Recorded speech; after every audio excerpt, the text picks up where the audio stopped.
Going to have another discussion on economic issues. So this is the second debate that we've done, and we're going to discuss socialism and capitalism. So I'm going to be advocating for the capitalist or mixed economy, whereas I think Badmouse is going to be advocating for the socialism and capitalism. So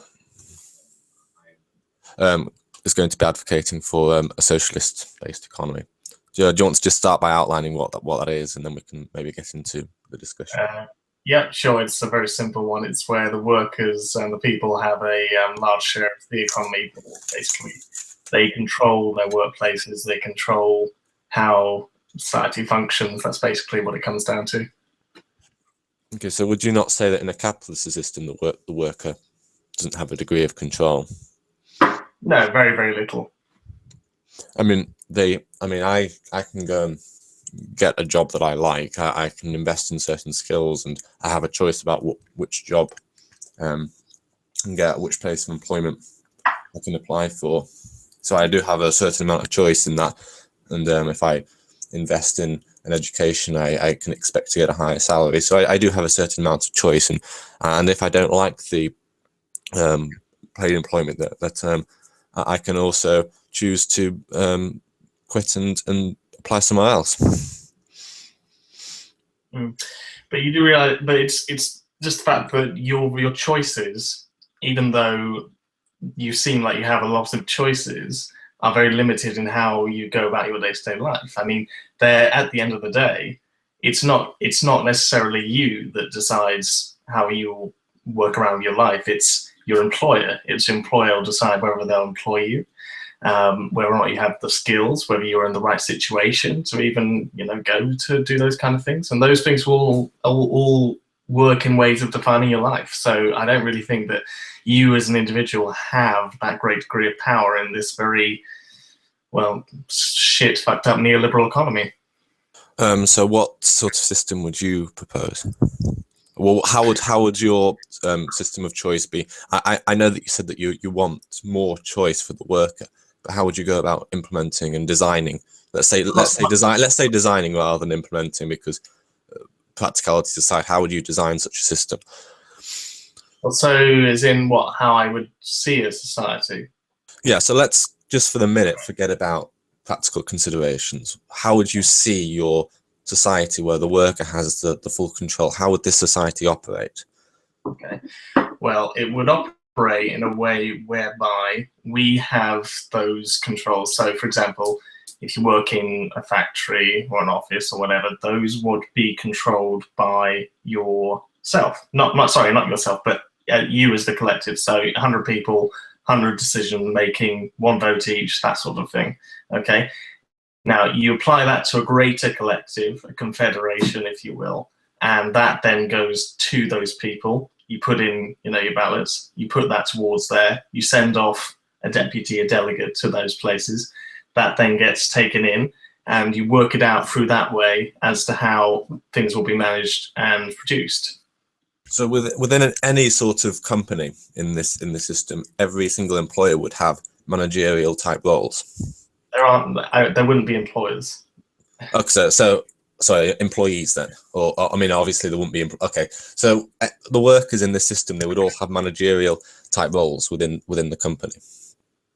You'd elect. So rather like in how apparently democracy is supposed to function, you have, you vote for someone to represent you or whatever. So you're still proposing a hierarchical system. It's applying democracy to the work at the end of the day. So you're still proposing a hierarchical system, but you would use democratic means to achieve that. But you would still elect your own managers. So you would still have managers that would exist above other workers, but these managers would be elected. Yes. Okay, so your system is essentially all companies behave like democracies, rather than you having I suppose you have someone that's tried to start up a company, and just because they are the ones that started the company, they would be in an ownership role. So instead of that, you would have every single company where you'd have a democratic process, and the democracy would elect representatives to be managers. So would you elect? that's the way in which the workplace would probably operate. But that doesn't necessarily mean that society as itself would. I mean, for example, the one I just mentioned is probably something that would be more akin to a mutualist economy, a market socialist economy. But there's also like greater things to it as well. So, for example, a push towards a sort of communistic kind of society whereby you each all put in effort according to need and get according to need, take according to ability, whatever. I've forgotten what it is. I'll find that out. But yeah, a move towards that, okay, by working in tandem with one another. Okay, so that then we eventually come to a society where we don't need to worry about, the we don't need to worry about all these, things about what do we produce and I'm getting my stuff mixed up.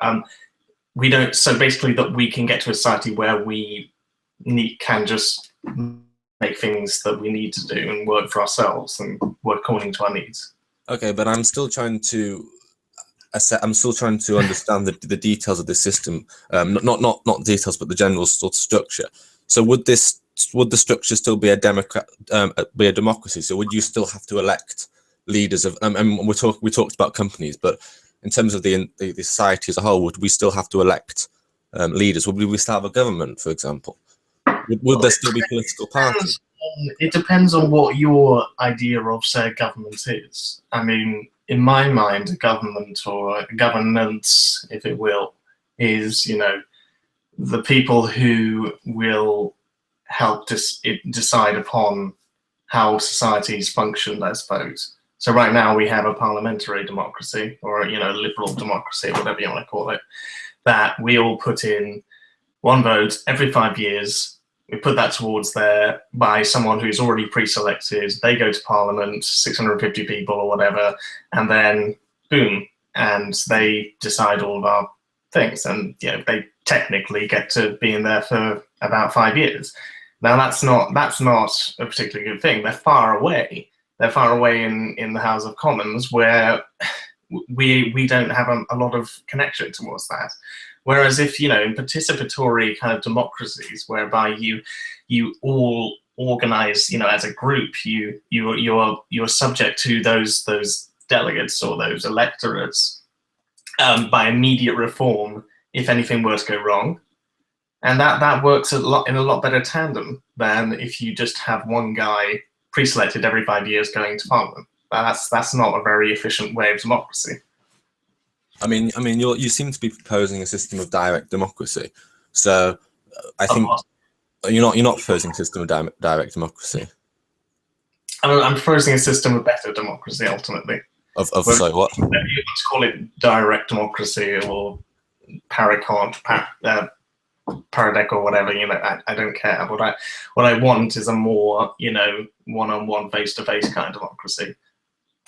I mean, if I understand it, the model of direct democracy is that you would tend to have more referendums. So for example, Switzerland they still have representatives in Switzerland, but they operate on a much more federal type system. So there's a lot more devolution in Switzerland, and they have referendums on major constitutional issues. Whereas in the UK, we have a very much more representative democracy. So would your system be more akin to Switzerland's, or would it be even more extreme than that? I don't know too much about Switzerland, apart from that I know that Switzerland's got a quite large, free market sort of thing. Okay, but so I'm not talking about their economic policies, but I'm talking about their system of government. So they have. Go ahead, sir. In terms of, it would be socialists, so it would be whereby people who the economy is effectively controlled by the people. We have control over what produces our lives, the means of production, that which creates surplus value, that sort of thing. Okay, and from there, okay, we all work, towards, in a sense, a common goal. And how that's going to be, I don't know. I don't think it's my necessary idea of telling you exactly how this economy will function. What I am saying is that this system that we live in right now is beyond reform and cannot be reformed properly to meet our needs. Fair enough. I'm not trying to ask you for intricate details about how this works. I'm just trying to Yeah. understand broadly what the system is. Because when we had this debate, when I had this debate with you before, and please correct me if your views have changed or if I misinterpreted you. I understood that you are actually an anarcho-socialist, so you believed in sort of a very bottom-up type system with very little Just sort of. most socialists, to an extent, will agree with some So, form of so you're not bottom-up. actually proposing social democracy, which is No, no. something because again, people will tend to quibble over the terminology. So social democracy would still be, in your eyes, a capitalist type system. You're proposing anarcho-socialism. Very much so. Okay, so given that we're looking at anarcho-socialism, is it fair to say that you would not be in favor of a hierarchical system of government?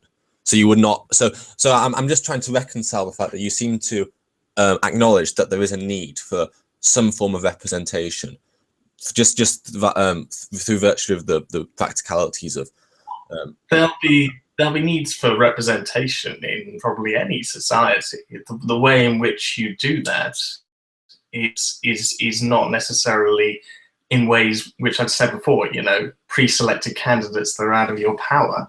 That's not to me a justified hierarchy by a chance. A far more one that has reason to be justified is one whereby you as a group can all decide for yourself, yeah, this person would be the best person to make these, you know, decisions because he's good at that kind of thing. For the time being, why don't you have a go at it, see if you're good at it.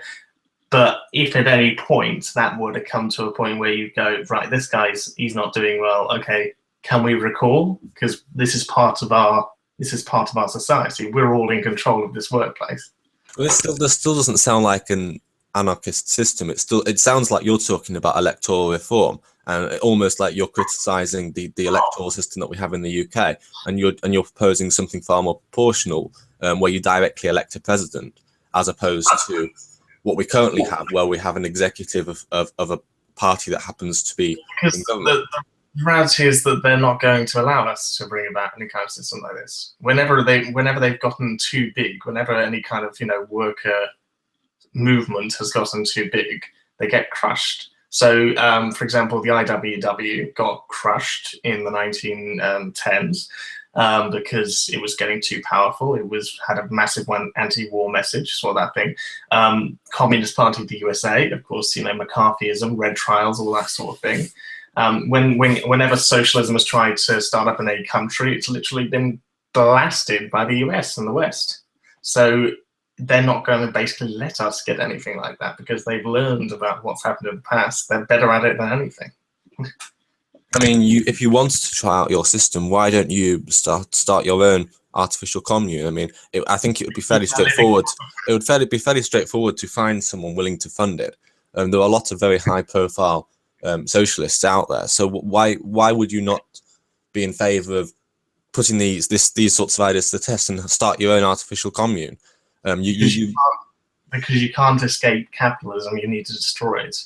And when you live in this society, okay, there's an argument of, why don't you just go off and live in the woods? Well, if I go off and live in the woods and someone joins me, I'm not suggesting that you go off and live in the woods. What I'm suggesting is that you find a high-profile backer, someone with a lot of money, and of course there are a lot of rich people that do believe in the sort of ideas that you're proposing, who is willing to, I don't know, buy a large area of land, set up a business that is run in a completely communistic fashion, and just try it as an experiment, see how well it functions. I mean, I would be interested to see the results. I've already made a video on this, and the reason why it's not going to work too well is basically because in the system of capitalism, okay, it incentivizes greed. And so by there, you have one person in control, or, you know, a hierarchy in control of the decisions, the boss, and the elites, and all that kind of thing. Okay, and if they find they're going out of money or whatever, they can make concessions to the workers. First of all, they can cut their wages, they can increase their hours, blah blah blah. They have a much higher incentive to do that than the workers do to just leave, because the workers need to actually, you know, get a bit of money. They need to live their day-to-day lives, whereas the boss can just, he's got more power. He can decide how they run their lives. And so because of that, in comparison to sort of, a cooperative, the problem with a cooperative in a capitalist society is, and the reason they'll only be quite small ultimately, is because they do not agree with that sort of thing. They do not agree with, because again, everyone's in control to some extent, to a large extent, of the workplace. They do not have they do not want to make concessions to the workers. They want to pay the workers equally, same as everyone else. And because of that, they are in a very bad position by comparison to the capitalist industry. Okay, but so you're talking still about corporations here, but you would still acknowledge that in this system you would have to have government representatives. So you would still have to concentrate power to a certain degree in some kind of government. Would you acknowledge that in terms of practically running a modern, technologically advanced civilization, would you acknowledge that you would still have to have some kind of government? Well, you can have that debate as to whether how much in the intermediary periods, some kind of somewhat. I'm not talking about the intermediary periods. I'm talking about in your society. So we can talk about corporate regulation. But, again, I mean, there still has to be something there to regulate the corporations. So what I'm asking is, would you still be in favour of some kind of governmental control? What corporations? Any kind of system of government, or would you acknowledge that just in terms of practicalities, in order for this corporate regulation, you would still have to have something to regulate these corporations, and what would that be? What corporations? You wouldn't actually have any corporations then. So again, I'm still trying to understand exactly. Why in the world, where every worker is in control of their workplace, would there be corporations? I don't understand. Well, if they have a common, if everything is in common, then why would there be an incentive to, make hierarchies of power? I don't get it. Well, okay, fine. So how would you organize a system where people with different skills are assigned different work in this society? How would this be organized?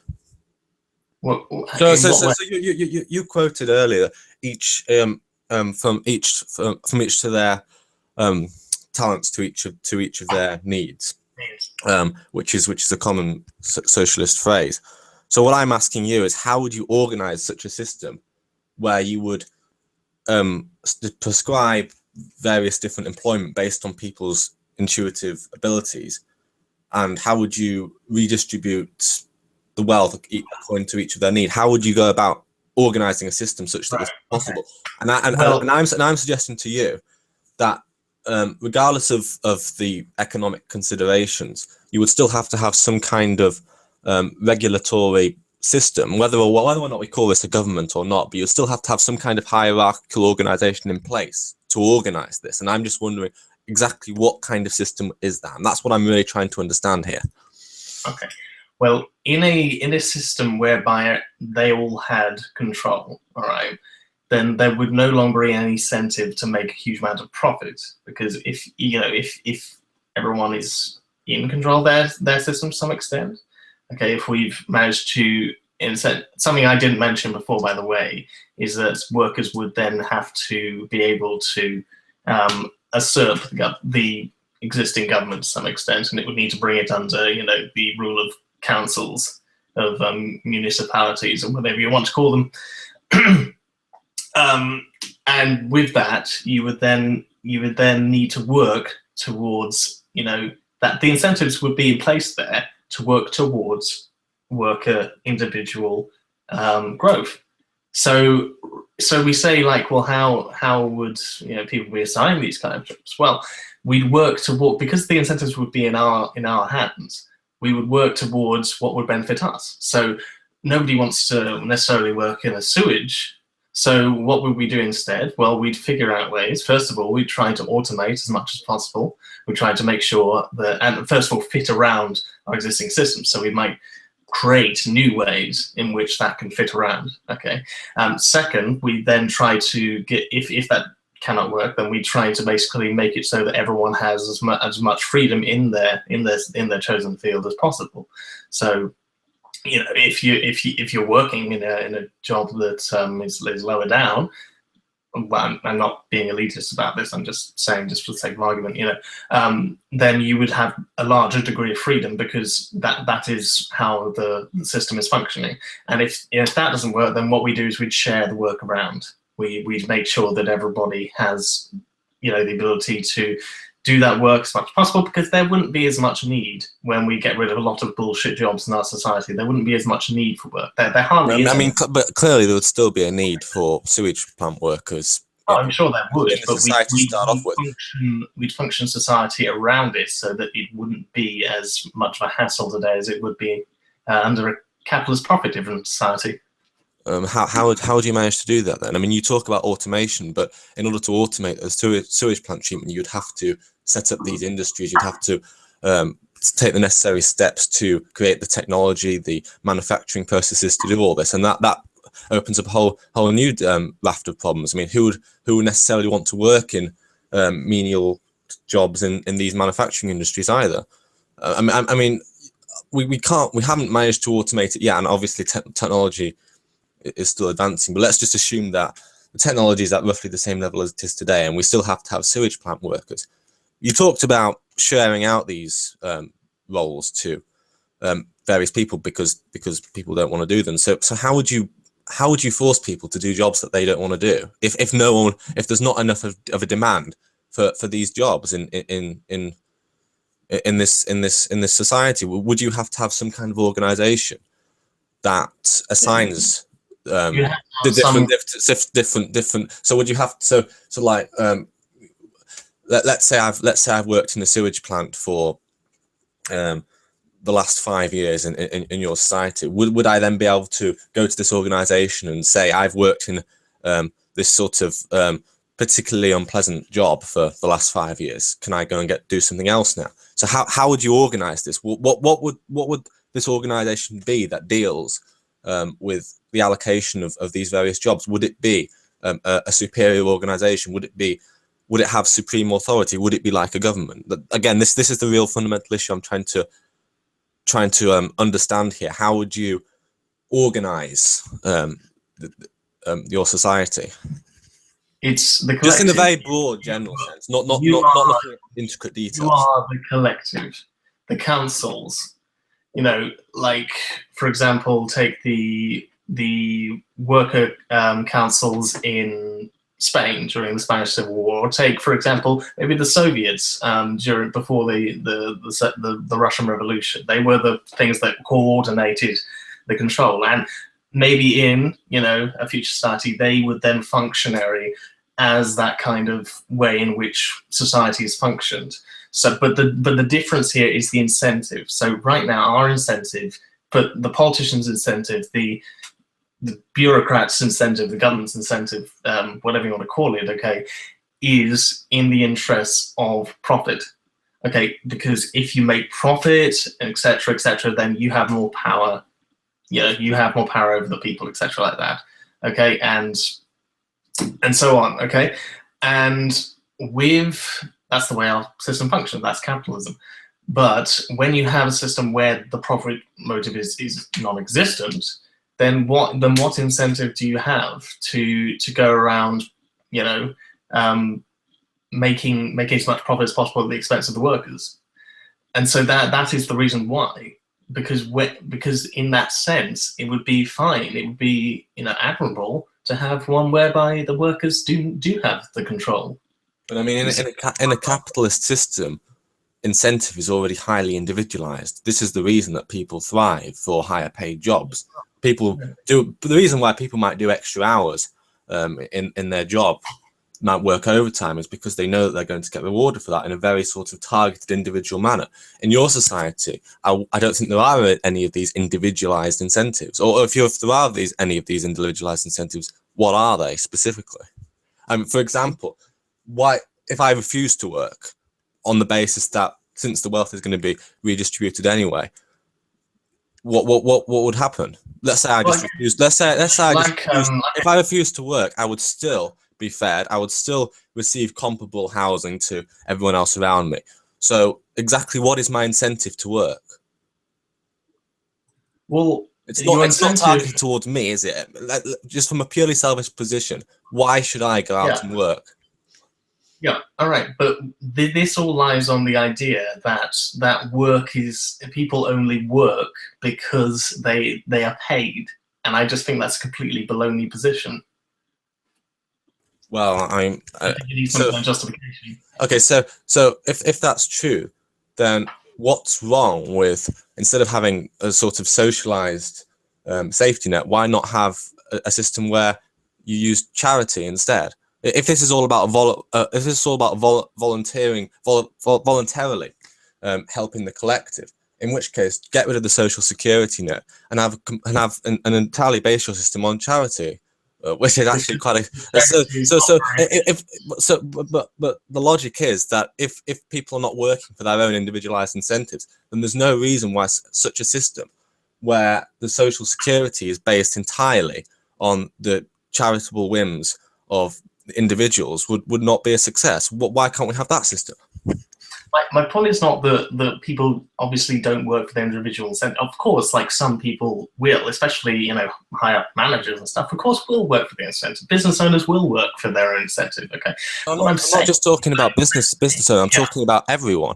The reason I go out to work is because I get paid. Primarily, I mean, there are obviously other reasons. It's good to have a job that you enjoy. I'm not denying that. But the primary reason that we go out to work is so we can be paid, and then using the accumulated capital, we can buy the necessary things that we need to live, which is, you know, food, water, housing.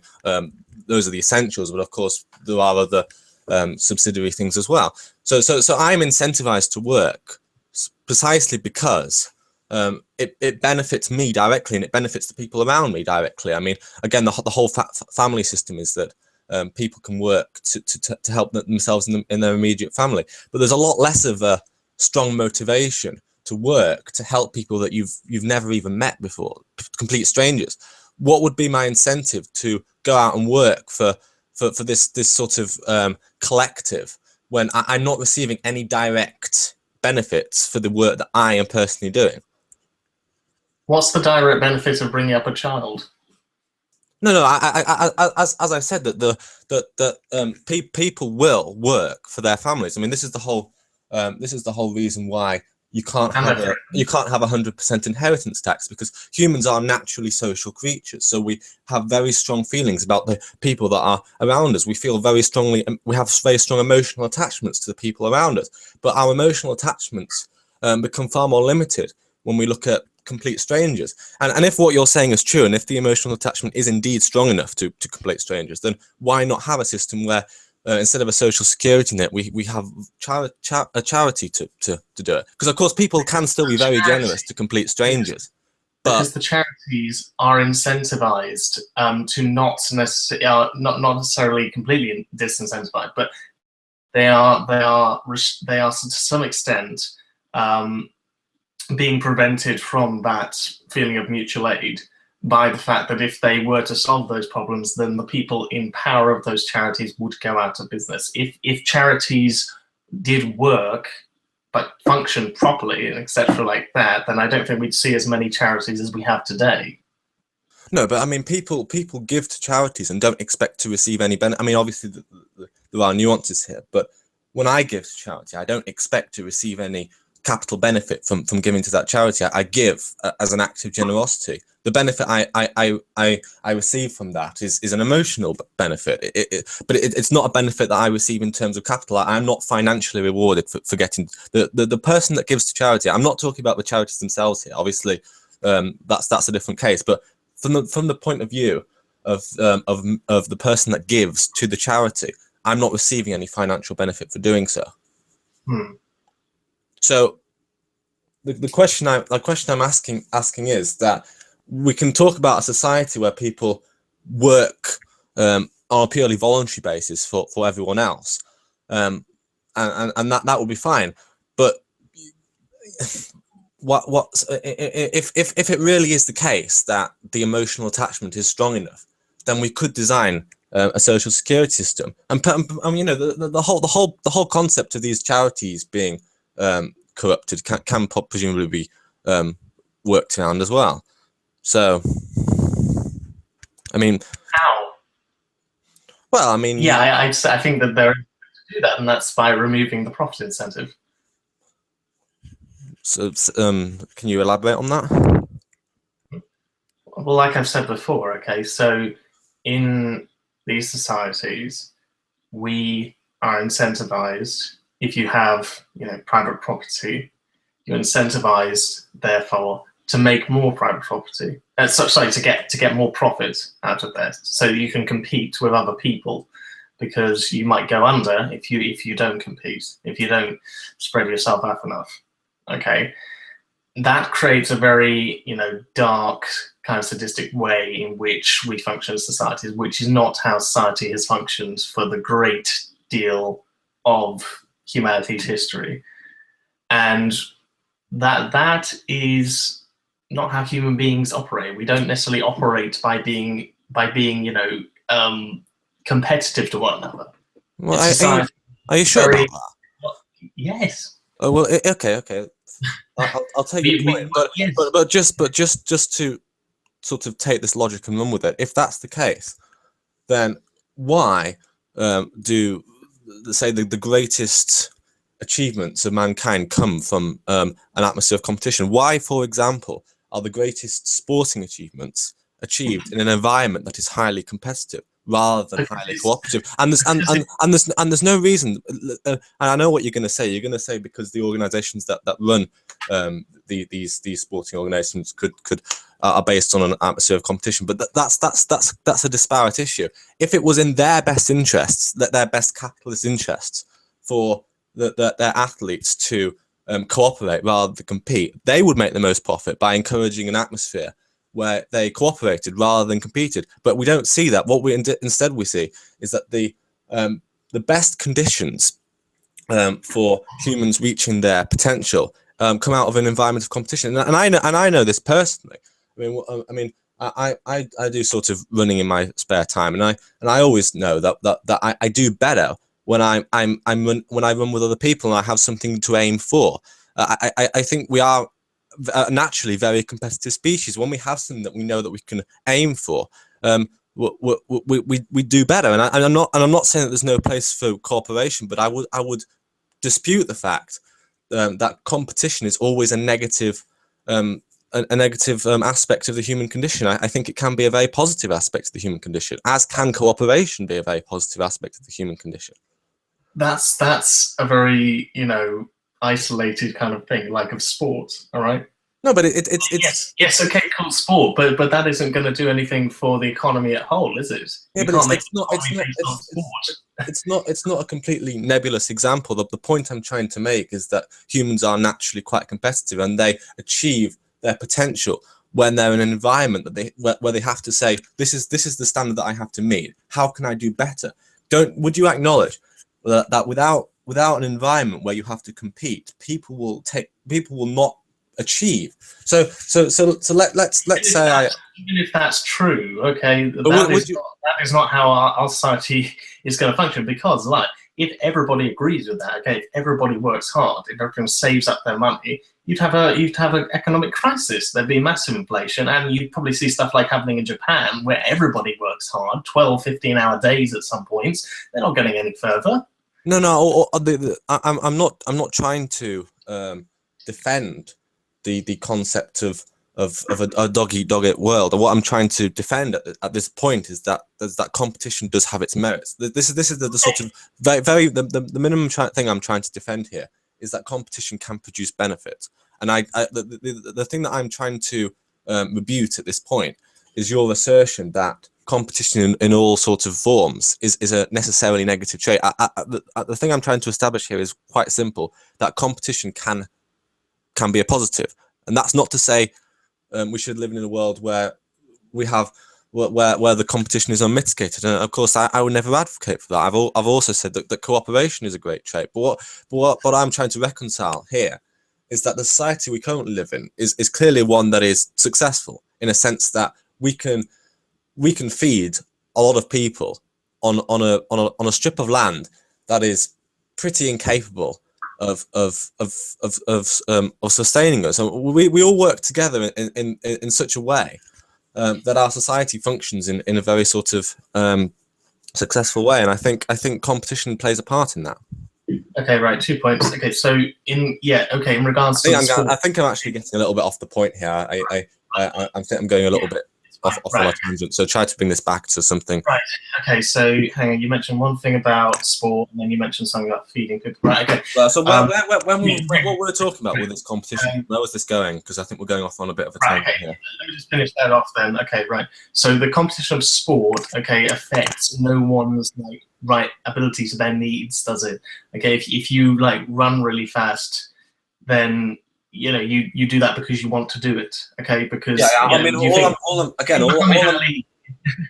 think Muhammad Ali would be disincentivized to box if he couldn't get millions and millions of dollars? I think he'd want to do it because he likes doing it, because he wants the honor of that, the social honor. And second thing, okay, in regards to, you said something about feeding people, okay?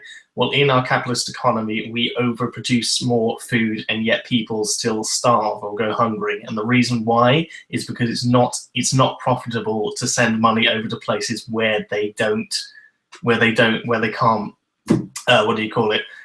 produce enough money to send back. It's not profitable for them to do so. You're seeing it opening up now that they can't get as much work out of Brazil and Korea and Southeast Asia, so now they're all moving over to Africa. But that's capitalism. And capitalism is not essentially an entirely profit. And we can argue about the merits and vices of profit, but I think I should just point out that I'm not advocating for a 100% pure capitalist system where we that's how our system functions, on profit. But it's not entirely profit driven though. We do have a system of government. We do have nationalized industries in some cases. Yes, and that's there to help those profit makers. Yeah, but it's not a system where the only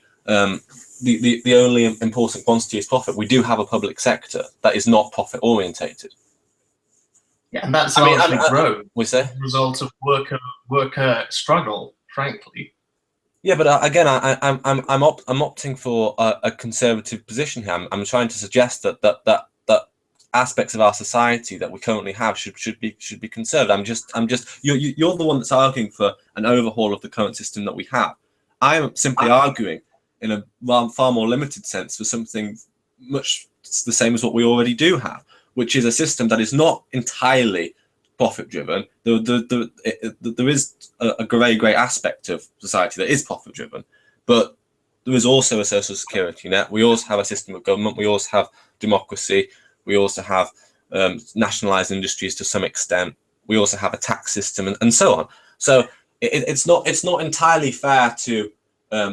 Again, I will come back to this concept of profit because I don't agree with you about your characterization of it, but I don't think it's entirely fair to argue with the implication that we're talking about a society that's entirely profit driven.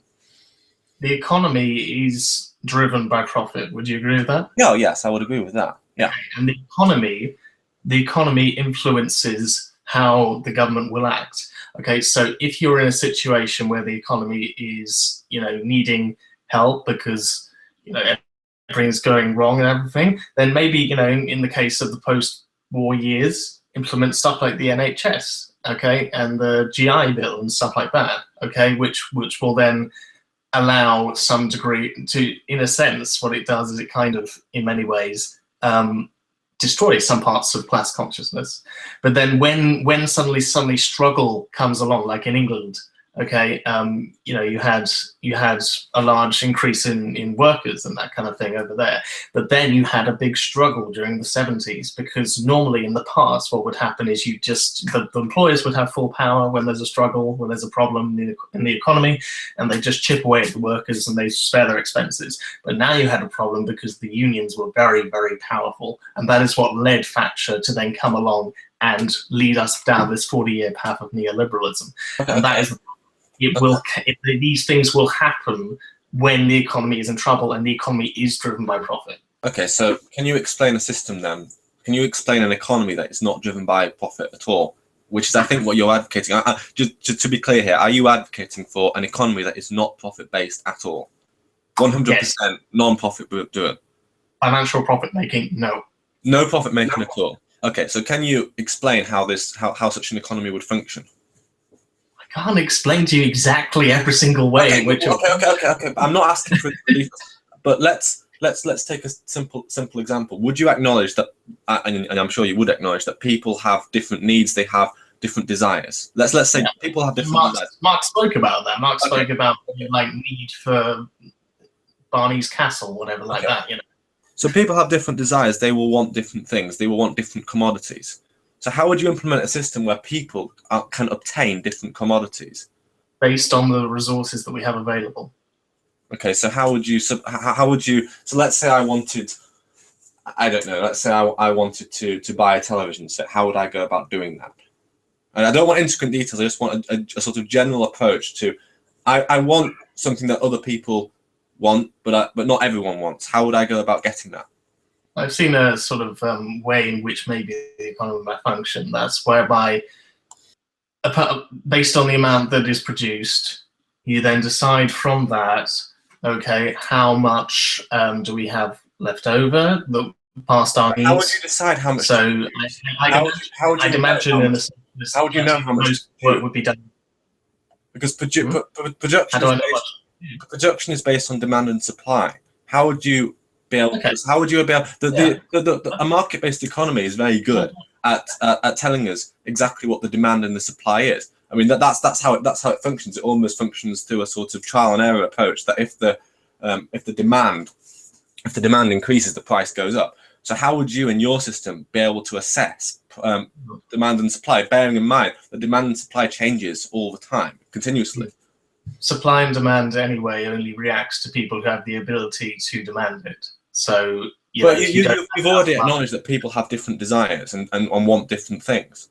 Okay, well, different demands. What about this hypothetical example? Okay, what if in a socialist society most work was done in production? However, you had big like places where you had these resources available, and rather than say, well, no, I forgot about labour vouchers. Yeah, labour vouchers are basically given based on the amounts that. So this is one possible example. Labour vouchers are given based on the on the work that is put in. Okay, sort of I guess it's sort of a anarcho-collectivist in a sense. Sort of works on Bakunin's idea, but labour vouchers, okay, and then those would be used past your needs to go out and buy those things when possible. And the difference between those vouchers and money is that they're destroyed as soon as they're used. So that's one way. Another way might well be, in terms of if you want to measure supply and demand, is work is done in production, but then you have shops available, okay, and you just basically, I don't know, use a card that records what is more popular, and you go from there. That's one way. That's one hypothetical. So the again, I'm not going to push you for explicit details. So I don't really care about the details of the system. But let's take your first example. These labour vouchers. So would these labour vouchers be based? Would I receive more labour vouchers for doing more work then? I believe it's based on. What's that word? Socially necessary labour time. But I don't know the full ins and outs of it. That is just one way in which socialist views a point talk about labour vouchers being used. Okay, so I would be required to do a certain amount of work in exchange for these vouchers. Yes, past your basic. So if I was to do the certain amount of work, I would receive these vouchers, which would cover all the essentials: food, water, housing. I believe that's already provided. Okay, so food, water, housing already provided. But I would work and I'd receive these labour vouchers, which would give me these superlative type commodities, things that I don't need, but things that I would desire. This disposable income, so to speak. So I would be Yeah. rewarded with a disposable income for doing work. Right. Okay. The main difference is that it can't be accumulated. So I can't. So The only accumulation that comes about is if I were to literally build them all up myself. So if I give them to the shop down the road, he can't then take them in, put them into his bank account. He has to get rid of them. So how would you? Okay. So they would be. I presumably they would be marked in some way that they can only be spent by me. Yeah, or maybe a card, something like that. A card, like a credit card. But the only thing is that that's just literally all on the card, and it gets deleted. It doesn't get transferred. So am I allowed to of accumulate them? So would I be allowed to accumulate them myself? So let's say I wanted to buy something that is in low demand. No, sorry, that's in high demand but in low supply. Something unnecessary, something I don't know, something that I desire rather than I need. Would I be able to accumulate these vouchers and then go out and buy this commodity? I believe so, yes. Okay, so let's say I go out and buy this commodity. What is to stop me from using that commodity to barter with? What do you mean? Well, okay, so you've somehow imposed a system where you've heavily regulated these vouchers, because such that they're destroyed. But I could still barter with the commodities. Yeah, but it wouldn't be I very. could barter with the commodities themselves. How would you stop me from doing that? It wouldn't be very efficient, considering everyone's got their needs met, their basic needs. Well, they have their needs met. They presumably don't have their desires met. If I have to accumulate these vouchers to buy something highly unnecessary but highly desirable, other people are also likely to want highly unnecessary, highly undesirable things. I mean, your whole stick with the capitalist system is that people are too greedy and people want too much in addition to what they already have. So let's say my basic needs are met, but I want more than that, and other people will want more than that as well. So what is to stop this kind of black market from being running, where people simply barter with the commodities that they own? I mean, you talked about the private property versus personal property thing. So I still will understand that you accept that I have a right to get a television and that television is mine or whatever. Yes. So what's to stop me from simply bartering with the commodities that I have that are not essential, but are desirable? Well, to an extent, I just sort of say, well, if this were true, if your analogy were true, everybody's still getting their needs met at the end of the day, and everyone still has a control over how things will be produced. So I don't think that's if that even were the outcome, I don't necessarily think that's a massive problem. So the interesting thing there is that you'd have a free market going on in the background. You'd have a completely free market because the market wouldn't be regulated at all. You wouldn't be paying tax. This bartering would be happening, and taxes wouldn't be paid based on that. So you would actually. So an interesting concept here is that an emergent property of your system is this free market that develops in the background, which is quite interesting for someone that is opposed to a free market system. Well, I don't know the ins and outs of labour vouchers. Ultimately, at the end of the day, that's just what I know. Quite a damn lot of socialists talk about when they come to the initial going into that sort of thing. But yeah, maybe someone in the comment section will be able to help you out with that. Okay, I mean, the real question that I'm trying the real sort of underlying point I'm trying to make here is and I've been leading up to this is the whole feasibility thing, right? So I personally think that the main problem with what you believe is not that you're an unprincipled person. I reckon you genuinely believe that this will be better for everyone. I completely understand that. But my problem is that it doesn't seem practical. And with regards to this black market that I've said that has emerged, I reckon that in order to stop this kind of thing from happening, in order to stop accumulation of wealth in some degree, you would have to remove individual freedom. You would have to implement some kind of force to stop people from acting against the system. Would you acknowledge this? Would you acknowledge that in order for your system to work, you would have to stop people from acting against that system? What, counter-revolutionaries? Well, just in a very general sense, would you acknowledge that in order for your system to work, that you have to either decentivize or punish or in some way stop people from working against that system?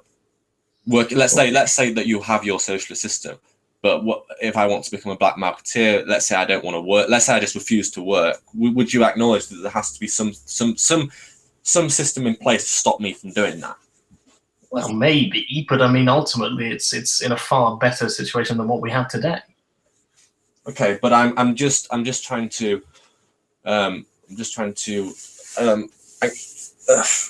establish the necessity of a structure to prevent people from acting against the system, such that the system doesn't collapse.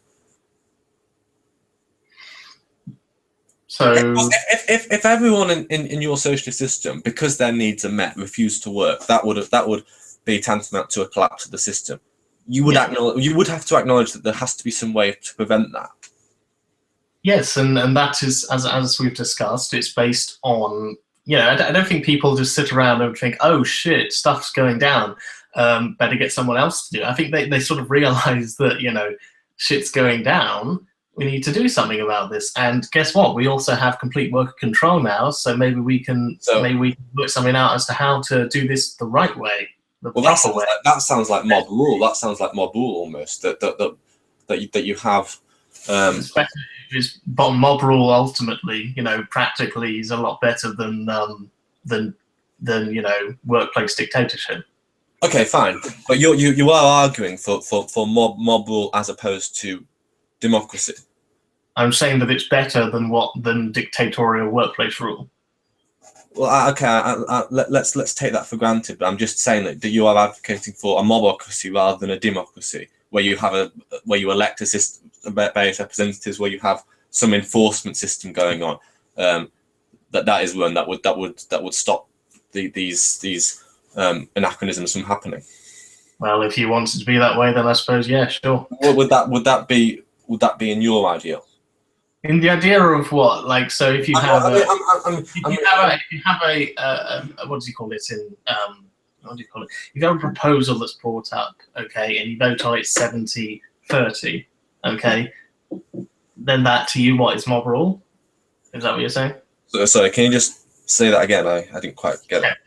So in a council, let's say, and a proposal is brought up, or in a union or whatever, and a proposal is brought up, okay, and we vote on it, and it comes to 70-30, 70% for, 30% against, okay, then I would consider that better than what happens now, which is that one group of people, which is normally a very small minority of the overall workforce, as it was in like my job, for example, saying, right, I've decided this is what you're going to go, there can be no compromise. That's a lot better, to be perfectly honest with you.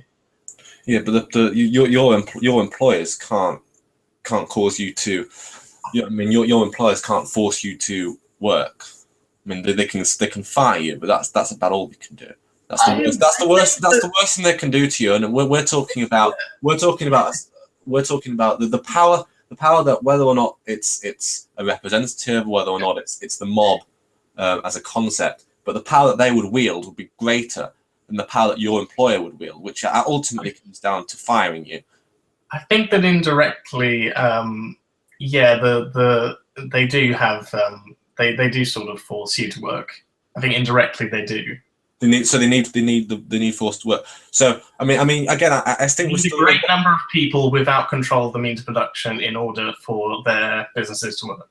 Okay, but I still think you're holding two ideas in parallel here, because on the one hand you're talking about elections going on with 70%, 30%, a majority choosing one thing. I mean, that sounds a lot more like democracy. But on the other hand, you're talking about a sort of system where there would be a mob that would coerce people into working. So I mean, which one is it?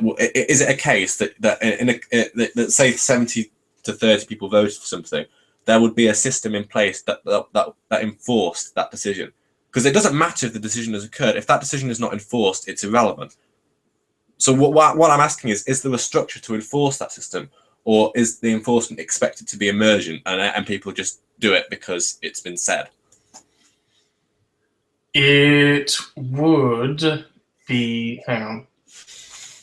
So it would depend on in different situations to different situations. Okay, so I don't know, for example, I don't, to be perfectly honest, I don't really, I can't give a response to that, to be perfectly honest with you. I mean, because I think the real problem with anarchism in general, we're not even talking about socialism here. I think you might have noticed that I've been criticizing your anarchist position far more than I've been criticizing your socialist position, because I think fundamentally that's more of a problem in many ways. If you can make a decision, that's fine, but if you can't enforce that decision, it doesn't really matter. Well, in our civilization, in our society, even in dictatorships, in order for society to function, even in the sort of minimum sense, there has to be some means of enforcing behavior that is considered to be desirable, and disincentivizing behavior that is not considered to be desirable. I mean, you were an anarcho-capitalist before, weren't you?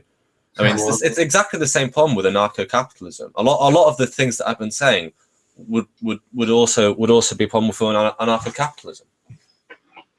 Well, the point of anarchism is the rejection and evolution, as it were, of hierarchies in general. Oh, okay, because I think we discussed this earlier. I thought it was acknowledged in some sense that you were going to have a kind of hierarchy. Yes, but and this is something that I've had to tell maybe 100 people, probably about 2 the other day, is that it's not based on every single hierarchy whatsoever. Bakunin states this very clearly, and he says that, you know, do I reject all hierarchy? No, of course I don't, because that's just fucking stupid. But the point is that unless that oppressor can justify it in the situation you're in, can it be done in a better way, that sort of thing, then they're not justified.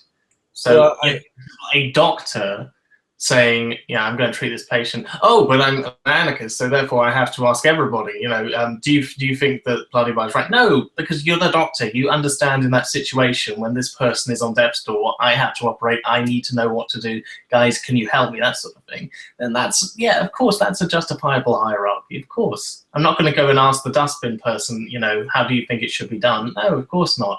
But in a sense of how we live today, where we have private property must justify itself. The boss must justify itself. I don't think you haven't really given an answer on the most important hierarchy, though, which is the hierarchy of the society, or as we call it, government. You haven't really given a concrete answer on whether or not you. It's I think a really important point before we can talk about the economics of, or indeed lack of economics of your imagined society. We have to talk about how that society is going to be run. Is it going to be a society where that's run by mobs, or is it going to be a society where you elect leaders of that entire society, much like we have at the moment? Is there going to be a government? I mean, it doesn't matter exactly what that government looks like, but is that government going to have power to legislate, and that legislation will affect everyone? So this is the most important aspect I want to really ask you. Would you be in favour of that? Would I be in favour of what? Would you be in favour of some kind of legislative superior organisation that has the ability to affect people's lives directly, and a system that is capable of enforcing the removal of undesirable behaviour, such as people not working? That would have to be decided by that community. All right, that would have to be decided by that institution. You don't have a functioning society yet. This is the problem. You can't. This is the first thing that you need to work out before your society can be feasible. You have to have a society that functions in a very basic sense, and in order to do that, you have to first decide whether or not you're going to have an organisation that enforces the positions that you want to hold. And that's the most basic thing that you have to do to start off with. Otherwise, you don't have a functioning society. Everything else really is secondary to that. If everyone has a role in the decision making, then they can decide that for themselves. Yes, but you don't have a society yet, so the decisions are irrelevant. No one's the decisions don't matter if they're not enforced. I mean, because people will ultimately just do what they want to do. That's what an anarchy is. People just do what they want to do, and if they do something that's aberrant to the society that you conceive, if they run their own black market, if they create corporations, if they start a capitalist society, it's based on the conditions.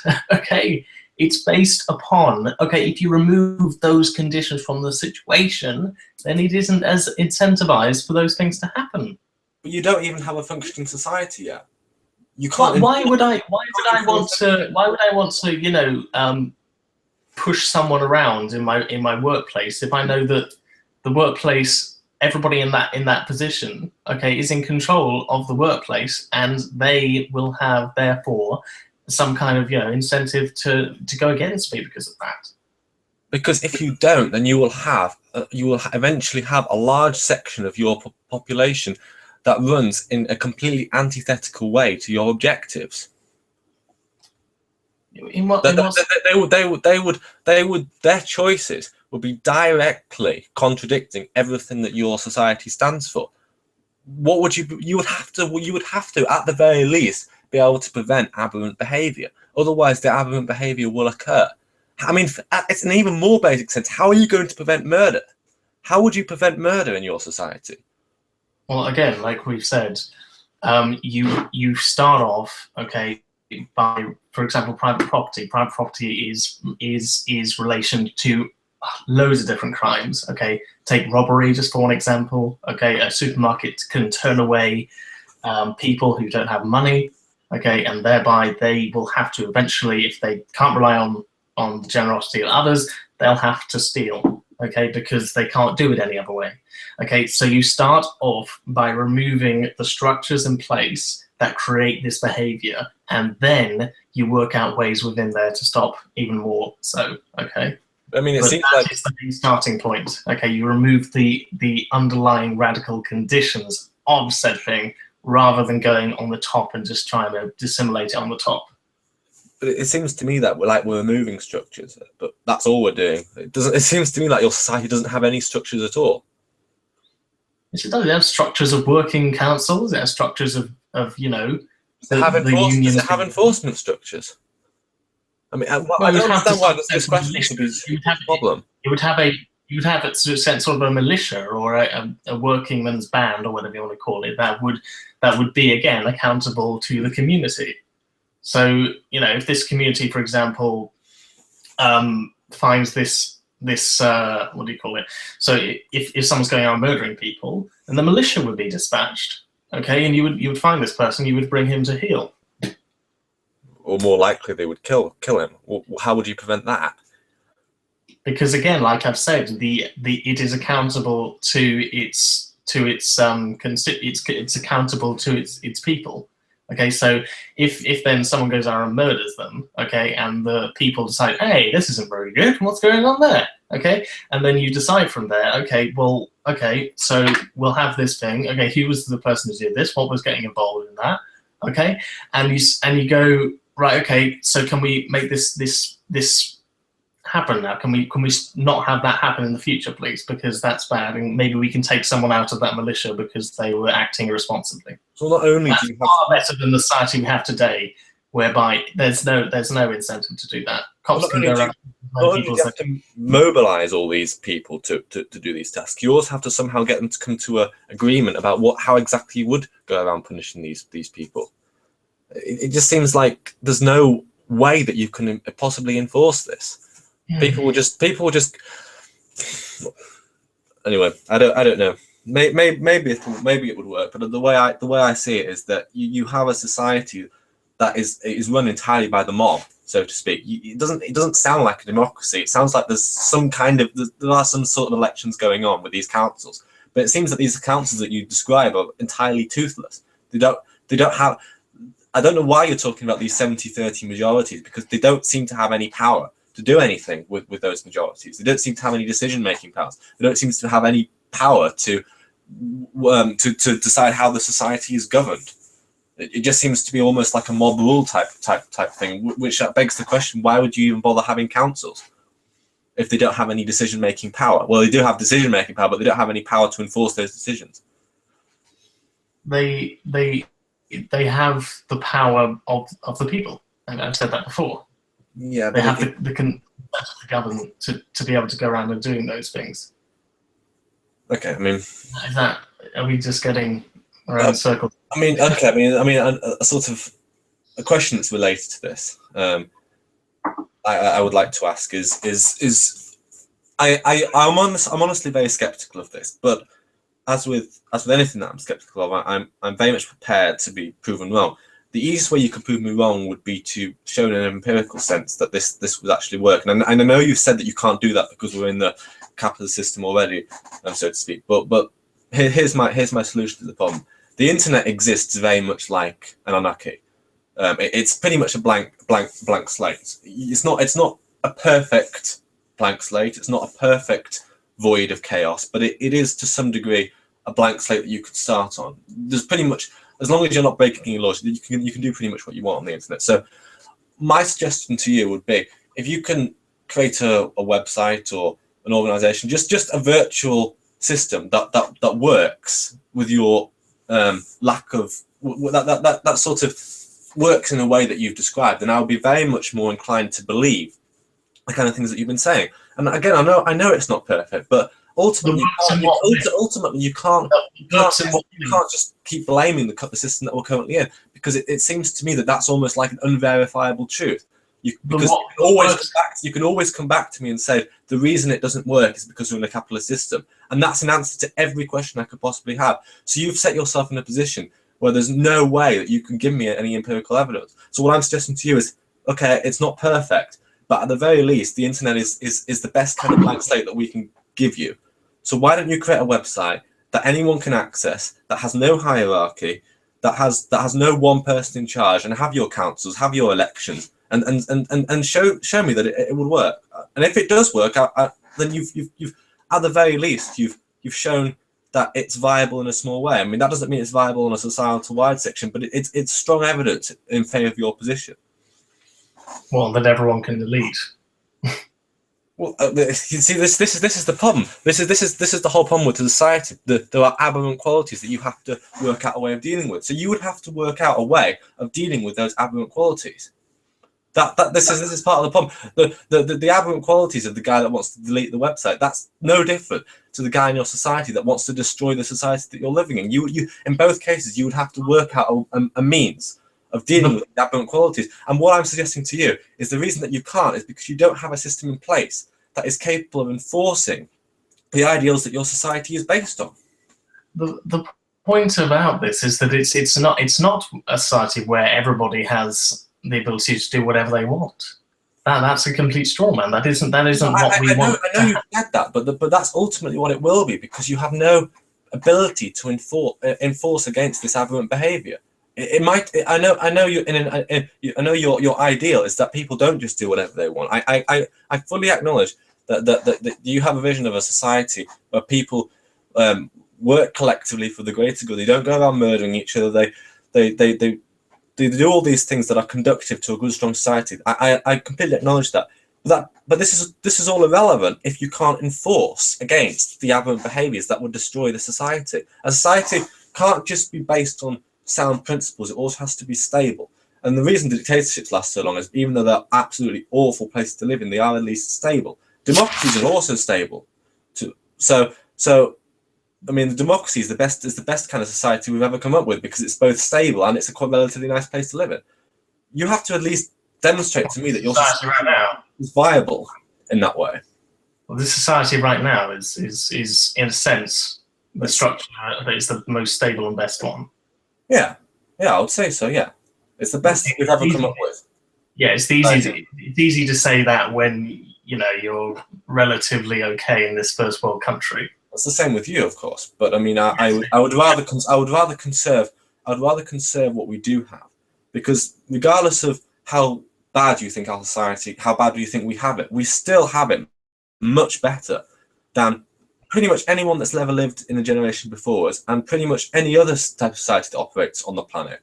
these experiments. Well, that's the argument to relative relation. That's the same you could say to a feudalist society. In what sense? Well, we were in 1500 we were better than any generation before. That's technological progress. Well, no, but in a sense, at least with that, the democracy had actually been attempted. I mean, even in the 1500s, democracy had been attempted prior to it.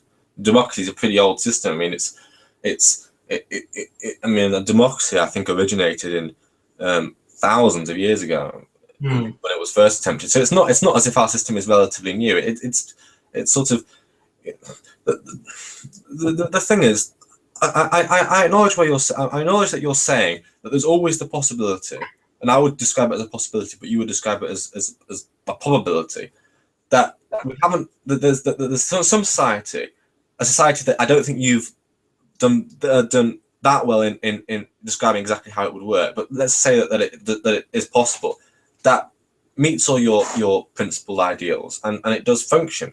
But I'm really skeptical that such a society is possible. So my sort of central question to you is: would you acknowledge the possibility that your society is just an utopian illusion, and that it is literally impossible what you're proposing? Not impossible, in practical. Would you acknowledge there is a possibility that your society just doesn't exist and can't exist because it's just impractical? That's a really very big statement, but I am under complete, humility that the exact system that I want will probably not exactly happen the way I exactly want it to happen. Okay, but you can look around the world today and you can see very similar things, not exactly the same, but you can see very similar things that I think we should look at and take into account, like what is happening right now in northern Kurdistan. Okay, so you have there a form of democratic confederalism, whereby, in a sense, the people there, okay, and this takes up works from former anarchist Murray Bookchin. There's a story that he went that while the leader of the PKK was in jail, the leader of there, what's his name, Abdullah Öcalan, was in jail. He took on readings and writings from many people, one of them being Murray Bookchin. He took on his ideas of ecology and dialectical naturalism and so forth, and he went over there and he spread these words to the PKK. Those words then spread around, the Kurdish people, and from there you got a sort of stable society functioning there. It's not perfect, but my God, it's a ton better. You have a lot of secularism happening in that country, and you have a lot of emphasis on women's rights, which historically in Kurdish culture is not highly, valued. So you have a lot of shit going on there, and it's going fairly okay so far. Would you rather live in Kurdistan than live in the UK? It's not a trivial question as well. Would I rather live in Kurdistan? Yeah. Probably not right now, because right now I'm okay because I live here and I have connections to friends and family right now. Okay. Would you rather be born in Kurdistan? I think it'd be pretty exciting, yeah. Okay, I mean, at least. But I am also, by the way, with this, okay, I am also under the very knowledgeable thing that the US is probably going to bomb them in 10 years' time. Right, so you acknowledge that Kurdistan is not necessarily a stable society. No, it's stable, but what I'm going to say is that another country is probably going to come in and bomb them to shit. Well, that's Turkey or the United States or anything like that. Well, I mean, for a society to function, it has to at least be capable of stopping foreign invasion. That's another thing. They're doing that. They're doing that right now. They're defending against ISIS. Oh yeah, sure. I mean, regarding Kurdistan, I think the Kurds are doing a fantastic job, and we will have to indeed see how Kurdistan develops. My suspicion is that if Kurdistan does evolve to become its own nation state, which I do think is highly unlikely given the political situation, even if it did, even if the sort of insurgent groups in Syria were sorted out, Kurdistan probably would never be allowed by Turkey, at least, to become an independent nation. That's one of the things that we probably agree on. But if it did become an independent nation, I think it's far more likely that they would become a modern democratic Western type country that functions in a similar way to many of the other Western countries do. That's my personal suspicion. Well, we probably won't even get to see whether I'm right or whether you're right, because unfortunately, Kurdistan is just not going to ever be allowed to be exist, and that's one thing that we can at least agree upon. The way that Turkey treats the Kurdistan. Why do you think that, you know, the United States or Turkey or whatever would want to get rid of Kurdistan? Well, Turkey is becoming a sort of a theocratic dictatorship that's pretty intolerant of the idea of the Kurds claiming their own land within inside Turkey. I mean, this is a fairly common thing that you see. You see a sort of separatism is rather largely separatism is generally considered to be an undesirable trait, but it's worth pointing out that separatism as an undesirable trait is less frowned upon in modern democratic society. So of course we had the Scottish referendum in 2014, because the UK is a democracy, whereas Turkey is barely a democracy, and it's looking like it's going to become a dictatorship in the next few years. Well, and China again is obviously very anti separatism, but China is again not a democracy, probably somewhere in between a democracy and a dictatorship, probably closer to a dictatorship. So we're going off on a bit of a tangent, aren't we?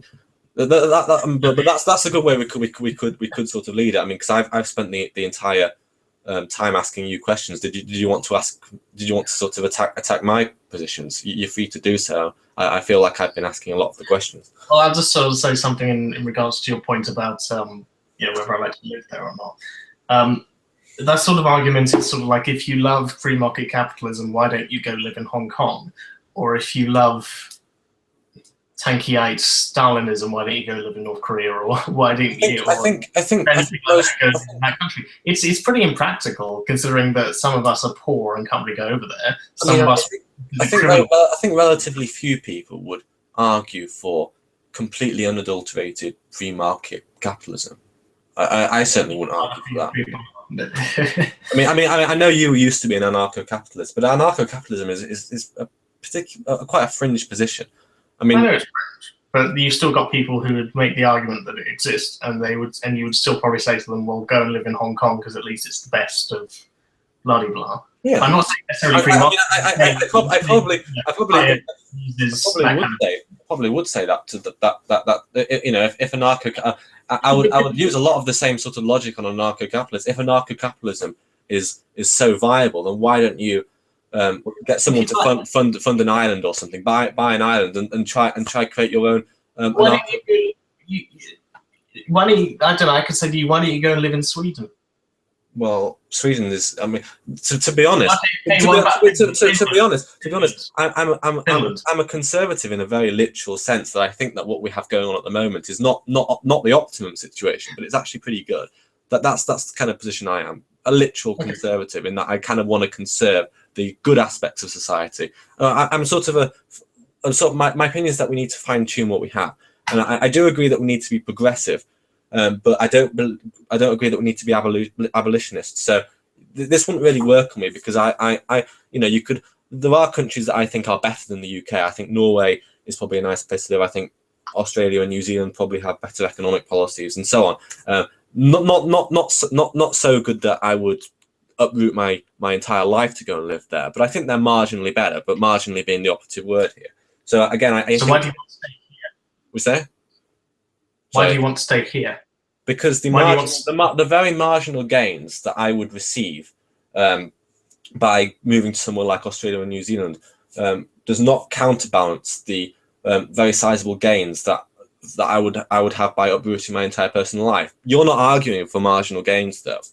You're arguing for substantial gains, and gains that clearly would justify you uprooting your entire life, because you're not just asking for your own life to be uprooted, you're asking for everyone else's life to be uprooted as well. So again, the difference between you and me is that I'm very conservative about what we do have, and I think it's just a matter of progression and fine-tuning, whereas you want an entire system changed. That's the salient point. That's the difference. and I want to work in this society to try and get it done here. That's what I'm saying. It's silly to say, go move to Russia or whatever to do it there, because then nothing would get done. No, I'm not.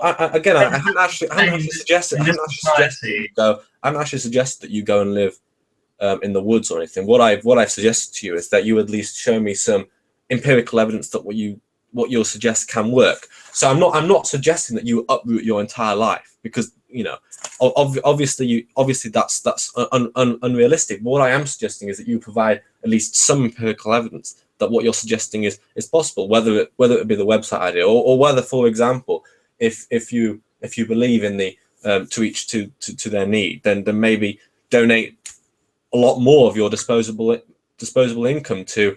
Because it does nothing, because I'm not in control. The people who are in control are the people with the means of production. Again, and this comes back to the problem that I said, that this excuse is sort of not this omnipotent excuse that can be used as a counter argument to everything I say.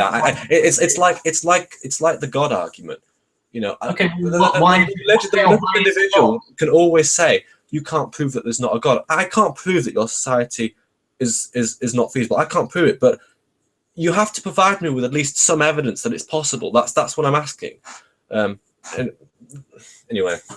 Well, I sort of did. The Rojava experiment, but again, it's not as simple as like, well, there's the God argument, okay? Because this is a very physical thing. We can analyze, okay, that, for example, the people, we individually as people have no control. It's only when we act collectively with our collective bargaining power that we're able to amount to anything. I mean, I have a lot of control over my own life, and so do you. Like what? Just give me like an example of what you have control. Like, for example, the fact that we're having this conversation right now requires an awful lot of control over my life. Okay. The fact that on a weekday I can be sat here having a conversation with you, neither of us are getting paid for this exchange, neither of us have to do this. This is purely sort of our own choices. This is in some sense entertainment. It's not something that we have to be doing, but we both made that choice to do that. I would say in our society we have a tremendous amount of freedom. We have freedom over our own lives, though. We don't have freedom over other people's lives. So, do you have the freedom to say, with like in your workplace, if you were, would you have the same sort of bargaining power? Would you have the same kind of decision-making power as your boss does? No, but it's about a third of our lives that we spend at work. No, I wouldn't. But I mean, of course, I do have the freedom if I wanted to start up my own business. Do you have the freedom to decide how say, the place you live in? Do you have the freedom over that, or does your landlord? No, I have the freedom to seek out where I want to live if I want to live. That's the thing. It's freedom of, well, I can go to this guy or to that guy. Those are the people with the power. That's what I'm talking about. No, but I mean, if that's not really freedom, is it? No, I mean, your oppressors. That's not really freedom. I don't really understand how I'm not free to. I can live where I want to. I can move. I can move to. I mean, the only places I can't really move to are places that aren't Western democracies, really. I mean, I'd find it more difficult if I wanted to emigrate to another democracy. I'd probably find that a lot harder, but it's more feasible than emigrating to somewhere else. But I have a tremendous amount of freedom about where I can live. Certainly inside the country that I'm currently residing in, I have freedom to do that. I don't have perfect and mitigated freedom. No, but I mean, I do have a substantial amount of freedom, and I certainly think it's no exaggeration to say that I have probably more freedom than, say, 90% of humans that have ever lived. I think that's no exaggeration at all to say that. I don't think you would even think that was an exaggeration. I think you could say that to the same people, 200 years ago as well. It's just a relative issue. And again, what I'm saying here is that, whilst you may think, you have freedom, you have a large amount of freedom over things that don't really matter so much, or that you don't really have a huge amount of control in what that happens. So you, for example, can only decide where you live, so to speak, or you can only decide where you work based on the skills that you have and based on the amount of money that you have. And Well, so that how do you think I obtain the skills that I have? by learning them, Yeah, and whose choice was it to learn them? you. Well, I mean, I did a Yes. did Yes. a I did a physics degree. Yeah. I'm now Okay. doing a degree in atmospheric sciences. I've got a PhD that I'm doing next year. These are all my choice, and you know, I've had the skills that I've obtained are skills that I chose to invest in. Um, Hmm. the skills that I have are an investment. I expect that I spend a few years obtaining these skills as an investment for presumably a highly skilled job Hmm. with a decent salary. It was my choice to learn these skills. It What was my about choice to make that investment. You could make an argument that I was probably too young to maybe understand the full weight of what those decisions were, but that's a different argument. But I did make the choice. and in that sense, what if somebody actually made the wrong decision and was misled and believed it to take the wrong decision? What about them? Because they obviously aren't on a good playing field in comparison to you. Well, unfortunately, we make mistakes. I mean, I've made mistakes. I'm sure you've made mistakes. Unfortunately, part of the consequences of being a free individual are that you are going to make bad choices. And unfortunately, you have to have the bad choices in order to be free. If you don't have the bad choices, then you're not. Not if they can really disaffect your life. Come on. I made some very bad choices that could have potentially have really affected my life before. I mean, I made potentially career affecting choices. I suspect most people that, I mean, maybe not people our age, but I suspect most people that are in their middle years, sort of 40s, 50s, have made multiple career altering decisions in their life. Mm. People take risks. You have to take risks. You have to speculate to accumulate, as it said. But okay, and what if you fail? Part of being free is the freedom to take risks. And yes, you will make mistakes. You will make bad choices. But and yeah, okay. Okay, but again, like, so if I made a, if I believed fundamentally that this career path was the right for me, and I knew it was going to make me a lot of money, all that kind of thing. Okay, and then I get to that decision, and then I find out it's not, and I've just wasted countless years of my life, and now I've got nowhere. Okay, it's not a good position to be in. I mean, you know that this is a sort of inalienable problem that isn't going to be solved by any system. I mean, to understand exactly what your aptitude is as an individual, to understand your what you're going to enjoy doing, to understand the skills that you are likely to obtain. That's a problem in any society. You even in your idealized society, you could obtain the skills, which are still going to have to be obtained in some respect. They're going to presumably take years, decades even, and then you don't like what those skills offer, bring to the table. That's a risk that anyone has to take. That's not really a problem with the system.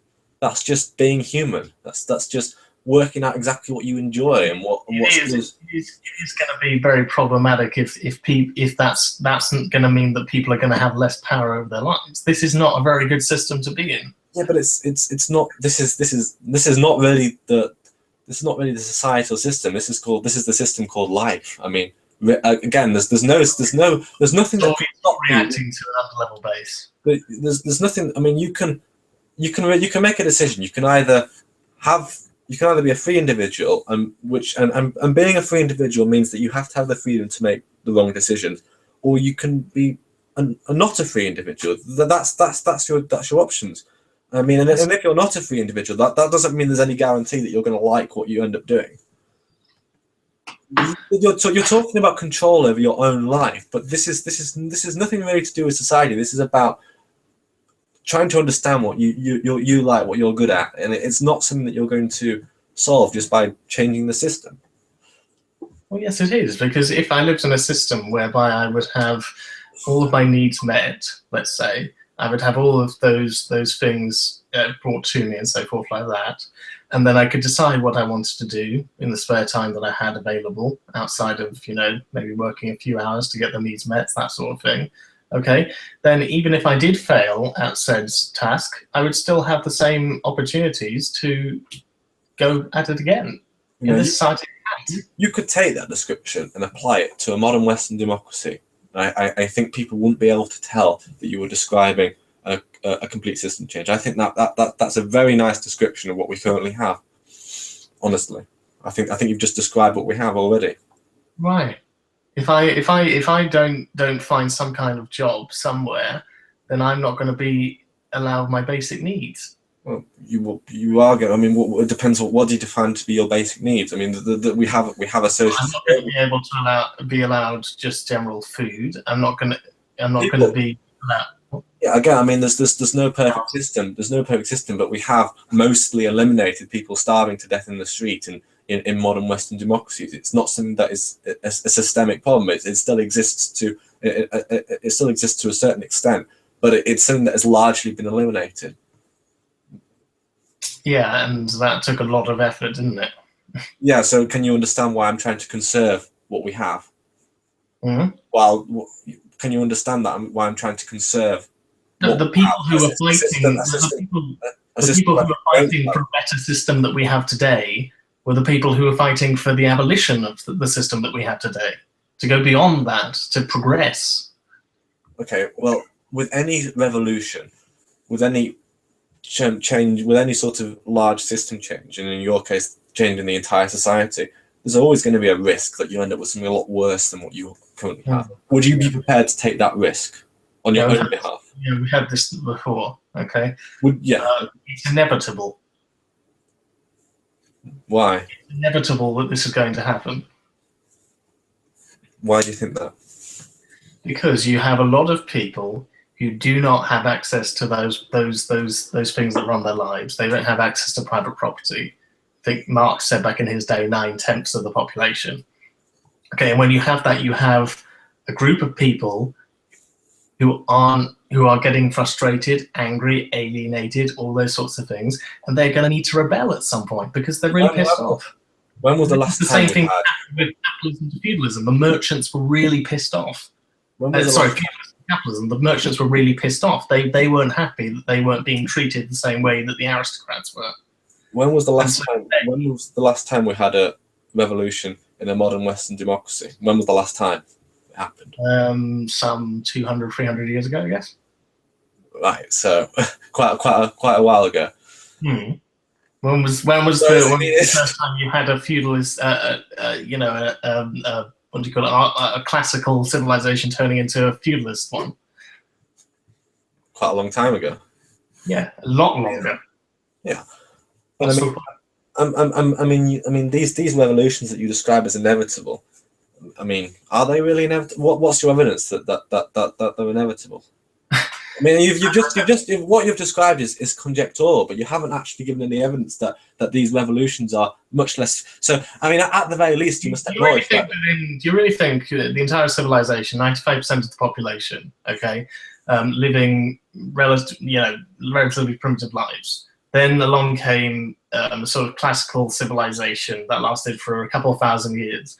Then you had a sort of feudal civilization that lasted for about 1,000 years. A little bit over that, okay. Capitalism has lasted for about 200 or 300 years, and we're already seeing massive bullshit jobs being created, massive complete cracks in the capitalist system that are happening right now. It's on its last legs. Okay, so by cracks, do you mean to say that you think that the system is making things? Do you think that there's a decline in our way of life? Do you think there's a decline in the general well-being of the population? We've got better stuff, which is the inevitable, progression of society as it stands, okay? But at the same time, the system is slowly becoming destroyed, okay? So what was it the other day? The average rate of, I think, profitability of its workers or something is actually lower now than it has been for quite a while. And you are finding right now, okay, people doing completely and utterly bullshit jobs that don't need to be made because we can automate them all. Because we rely on a need we have this idea in our heads that we need to make work for work's sake. And capitalism is growth for growth's sake, for goodness sake. It's destroy the environment whatever way you want because at least it's profitable. And governments allow this to happen. They blatantly allow this to happen. Can you quantify this decline then? Huh? Can you quantify this decline in any way? I mean, I've looked at the latest human development indices relatively recently. They're all going up, and the Human Development Index takes into account lots of proxies for general well-being. You know, infant mortality, education. Well, it was as well for when the French Revolution happened. Yeah, but there was it was better than it was 50 years ago. Yeah, but the sort of back in the time when the French Revolution was happening, the society was a lot less stable than it is now. I mean, you just said that 200 years of relative growth and gaining prosperity. In order for there to be a revolution, there'd have to be a downward trend. People aren't going to revolt over their lives getting better, which is objectively what seems to be happening. Why would they revolt over that? I'm not going to say it's going to happen in 5 or 10 years' time. Okay, it's going to take a while. Yes. Okay, so there'd have to be a decline at some point then, which is not happening now, objectively. In an objective sense, there's not a decline happening now. There would have to be a decline in the future. The people's lives would objectively have to get worse. Yeah. Decade on decade, their lives would have to get worse, and that doesn't seem to be happening. Nor does there seem to be any evidence that it's likely to happen. It seems to me that's because whenever those things happen, they try to. Well, no, actually, look at it. For example, right now, the NHS is trying to get sold off. It's trying to get pushed away and what do you call it, outsourced and so forth like that. Okay, we're seeing complete destruction of national industries as it was in the past, which being the destruction of our commons, as it always has been. Okay, gradually eroding away. Okay.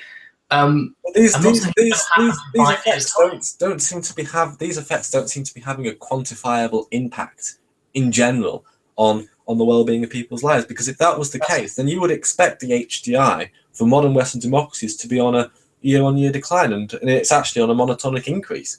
It shouldn't be increased. If what you're saying is true, if people are likely to revolt over this, their lives shouldn't be getting better year on year. They should be getting worse. I mean, obviously, people's lives do get. There's obviously a short-term periodicity. So financial. It's going to be. But long term, people's lives are getting better. If you look at the last decade, people have never been better off in the last decade than at any other time in human history. That's not a good starting condition for a revolution. Regardless of what you said about feudalism and so forth, you have to at least acknowledge that the starting condition for revolution is not at an all-time high. Revolutions don't happen at all-time highs. There has to be at least some long-term decline for the revolution to happen. And I don't see any evidence that it is happening. It's going to have to happen at an point, yes. But what I'm saying, okay, is that it is going to be inevitable to some degree, okay, because, like, for example, okay, let's see some downfalls of my generation, okay. In the past, you could very happily buy a house and you could live in it with one person working there and so forth. Now, I can't even get to a point where I can even buy a house. I have to live on renting. One fifth of us will probably be able to buy houses in the future, and that's it. And my prospects for housing is shit. My prospects for job opportunity is pretty shit, because there are no real jobs that are available anymore in comparison to what they were in the past, because they're all being automized. And part of the context is the money I need. Part of the reason for the fact that there are fewer jobs is well, I mean, like you said, part of the fact is that we have increased automation, which is a technological advancement. Again, that's not really going to that's not really a problem with the society that we have. That's just the fact that technology is improving. So I'm not really sure the relevance of that. Secondly, we have an aging population, which is again partly due to the fact that we're living longer and we're living healthier lives. Again, that's only a negative when you look at it from one point of view. So I mean, things like population growth, aging population, technological advancement. These are all problems that you're going to have to deal with in your society anyway. So it's not really you're pointing fingers at these different problems, but then they're not problems that are unique to a capitalist society or will be unique to a capitalist society. What we're saying is that the capitalist society does not work with this. It does not give to our needs. It does not respond to it as well. It's not personal. Profit. It's not perfect. Yeah, I acknowledge it's not perfect, but again, I think we should be grateful for what we have, at the risk of getting something a lot worse. Would you say the same thing for 1878? Sorry, 1788 in Paris. Would you say the same? Well, I'd have to learn more about the time period involved. I'd have to contextualize it. I mean, I don't really know much about that specific event. Yeah, but would you say, you should be grateful for what you have because you're so much better off than bloody St. Crispin's Day? Well, I mean, part of the. I mean, there were lots of different reasons why we're better off, and again, part of the reason that we're better off is, in fact, arguably the main reason that we're better off is due to technological advancement, and that's not really relevant to our discussion. So maybe I would have said that. Because when you take things like technological advancement into account, well, there we go. I don't know the answer to all these questions, but my skepticism lies in a system that doesn't even seem to work practically on a small scale. You can't even demonstrate it, like even the website idea. You can't even demonstrate it working on a relatively small scale, and I'm expected to take on faith that it will work at the risk of something a lot worse, or on the proviso that there's going to be some kind of inevitable revolution anyway, which I don't see any evidence for either. You can see my skepticism. You seem to be someone who actually would be 1788 and would be saying this to me and saying, no, we can't have a merchant revolution or whatever because we could end up with something far worse. Well, a lot of revolutions did result in conditions getting a lot worse. Some of them were. You only tend to hear about the successful revolutions, but as far as I seem to recall, the conditions weren't that great after the French Revolution either. Yeah, but they got a lot better, didn't they? Well, arguably, I mean. What are you saying, that today it's worse than it was? Well, I'm saying that our prosperity today didn't really come out of any recent revolutions. Yes, but it got better, didn't it? Yeah, it was a natural improvement, a natural fine-tuning of the society we currently have without the necessity for violent revolutions and abolition of the system that we already have. Yes, and that's because the system had changed at that point, didn't it? You can still change the system without completely getting rid of it. It wouldn't have stayed the same way had it not taken on those kind of, those new ideals of sort of the merchants having the power instead of the kings necessarily. It wouldn't have had that same power in place to then go use the societies we have today. Revolutions have done great things, and they tended to be in a case of when a large section of a population saw in a general sense their qualities of lives getting worse, them leading in an absolute sense very poor qualities of lives to begin with. They don't tend to come in situations where the complete opposite is true. You can happily look on a graph and say that it's getting better in this respect or whatever, but if you look on the ground, it's really not, especially from what I've seen. And I know that's an anecdote. I think the Human Development Index is quite a good proxy for it.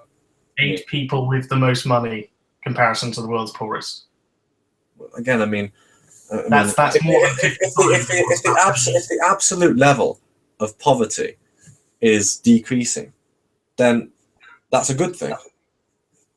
What like say what people just working at shitty exploited jobs and that because it's alleviating poverty and so forth. Yeah, but that's playing straight into the hands of the system by working jobs like that. So I don't think you seem to repeat the assertions that we live in a world where there are oppressors, where there are exploiters. This seems like agents of these causes, individuals, so to speak, that are exploitative, individuals that are selfish, individuals. The system makes them individuals that are oppressors. Your system will still have all those individuals and those individual traits. And I'd argue actually that most humans do have those traits to begin with. You will still have to deal with all of that. It's not going to go away. They're exploitative based not on them themselves, but on the system that replicates that. Yeah, and our system is designed such that humans have relatively reduced power compared to what they would otherwise have, and they also have. So you're admitting that we have reduced power? Well, I'm admitting that compared to a dictatorship, the power is rather less concentrated, but it is still concentrated enough that you have a system that actually. Now the power is largely in the hands of big fat cats. Well, again, I mean, it's a system that works. It's not a perfect system, but that's ultimately that's what it comes down to. It's a leap in the dark versus and it's all very well. I find it more convincing if you are willing to at least sort of make some sort of risk your own well-being in some kind of sense for this new system. So maybe donate some of your disposable income to charity or whatever. I know you're going to complain about charities being corrupt or whatever, but the point is that it's all very well to risk other people's lives over this, but when you won't risk your own well-being, it just seems it seems a bit insincere. And I mean, I'm not asking anyone to do that, but I'm just asking for some very small concessions, just some guarantee that this is actually going to work. So, I mean, I could ask you, if everything, let's make the assumption, if everything does go to shit, how will I be consoled because of this? If your revolution, if you uproot the system and everything goes to complete, if everything is a complete disaster, how will I be consoled by that? Yeah. So the thing I said about charity, hang on, like again, I've told you about this already. Like me individually doing something in a system whereby 6 companies have control over 90% of what we buy is not going to do anything. Well, I think we've discussed. You can't expect me to do something individually as a means to somehow change the system overall or something like that.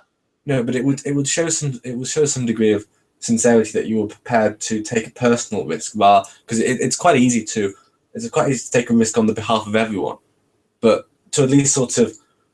I mean, it's like if you're a politician and you advocate higher taxes, I would see that as a more sincere position if you were to pay some of that your disposable income into the treasury, because at least it demonstrates that you are sincere in your positions. It's very easy to advocate on the behalf of other people.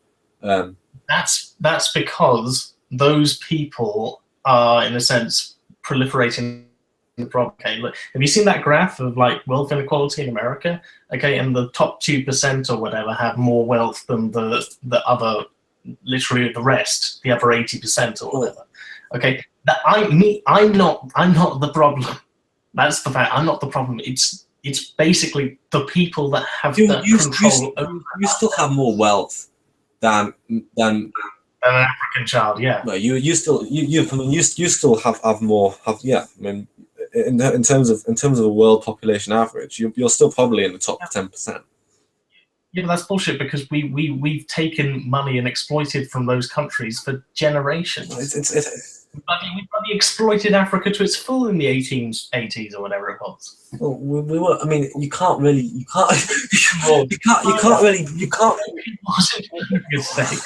Wow. Anyway, we built our society on slavery, sort of thing. It was profitable for slavery to exist, and when it became unprofitable, they stopped doing it.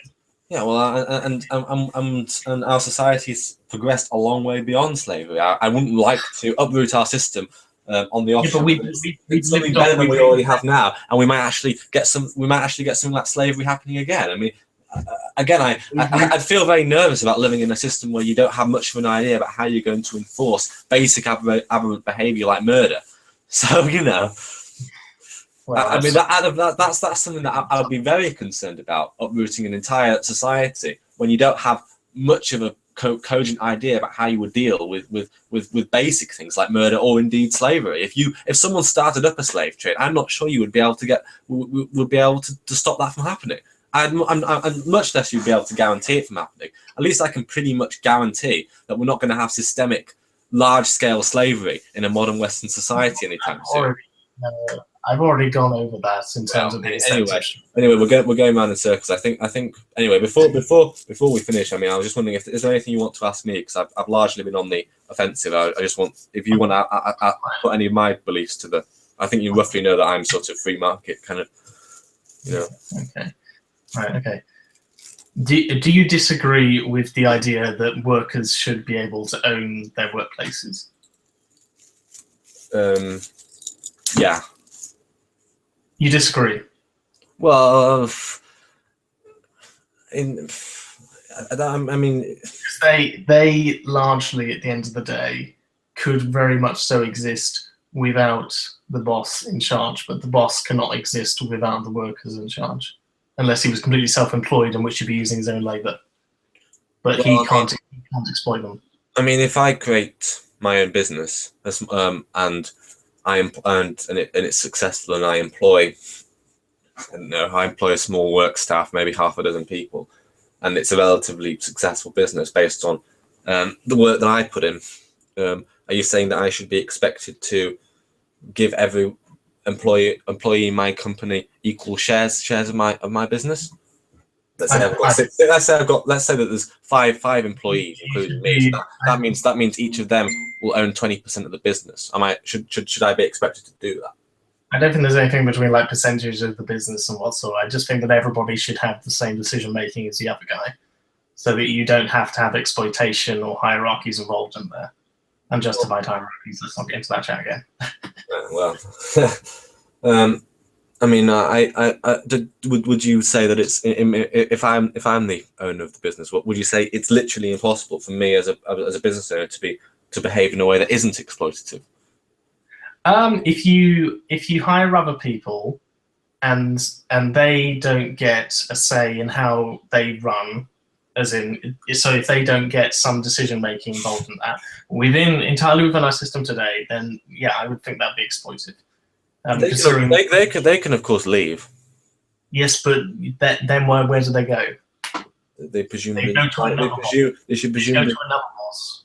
Yeah, and you realise if every business owner was exploitative, then people would go for other work. I mean, there's a kind of sort of, I mean, this is not even taking into account the fact that we have labor unions, but there is a sort of natural pressure against that kind of thing from happening, because you are less competitive if you treat your workers like crap, because people first of all, the consumers will boycott your company if you treat your workers badly. Secondly, people won't want to be employed under you, and of course, if you run a small business, that could be devastating to your profits. So, you know, I think it's perfectly possible. I think individuals can be exploitative in the nature, but I think it's perfectly possible to run a business in a way that isn't exploitative. The problem is when you get larger. How would you run a society that wasn't exploitative? A business that wasn't exploitative? Well, you can't entirely remove exploitation. Okay, but how would you do the best? Well, I mean, that would be a very good way to remove exploitation, and that's by giving everyone a say in the decision making. And what you said about boycotting, okay, so have you seen boycotting of Amazon? Have you seen boycotting of Unilever? Have you seen boycotting of Primark? The reason I was talking about small businesses is because